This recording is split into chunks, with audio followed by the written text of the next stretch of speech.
Kamusta mga ka-fam? Welcome back sa inyong paboritong channel. Kung hindi pa kayo nakasubscribe, ano pang hinihintay nyo? Hit that subscribe button and ring the bell para hindi nyo ma-miss ang latest chika.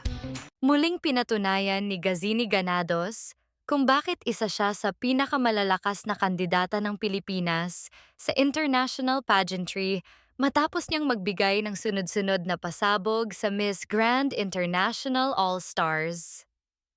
Sa swimsuit competition pa lang, agad nang nagliyab ang entablado sa kanyang confidence, signature pageant walk, at flawless stage presence. At syempre, hindi nagpahuli ang kanyang iconic hair flip na talaga namang pinag-usapan online. Dahil dito, nakakuha si Gazini ng mga perfect 10 mula sa ilang judges. Habang ang pinakamababa niyang score ay 7. Samahan pa ng daan-daang online votes, kaya naman pasok na pasok siya sa top 10 ng kompetisyon. Ngunit hindi pa doon nagtapos ang laban. Sa evening gown competition, tila isang diyosa si Gazini habang rumarampa sa kanyang nakamamanghang golden gown na likha ng Filipino designer na si Rian Fernandez. Bukod sa pagiging elegante, dala rin ng gown ang kulturang Pilipino na lalong nagpaangat sa kanyang overall presentation. Muli siyang nakakuha ng matataas na scores mula sa judges at libu-libong online votes mula sa kanyang supporters. Dahil dito, tuloy-tuloy ang kanyang momentum at opisyal siyang nakapasok sa top 5. Ngunit dumating ang pinakamahalagang bahagi ng gabi, ang question and answer round. Tinanong si Gazini kung anong konkretong hakbang ang dapat gawin ng lipunan upang mabawasan ang cyberbullying sa mga kabataan. I was once a victim of cyberbullying.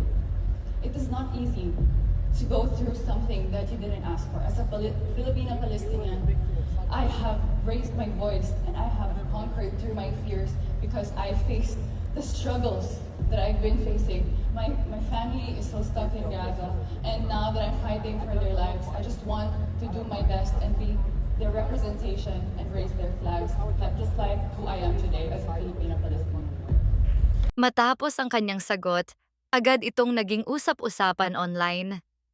Habang maraming fans ang nagpahayag ng suporta sa kanya, mayroon ding ilang netizens na nagsabing hindi umano direktang nasagot ang tanong.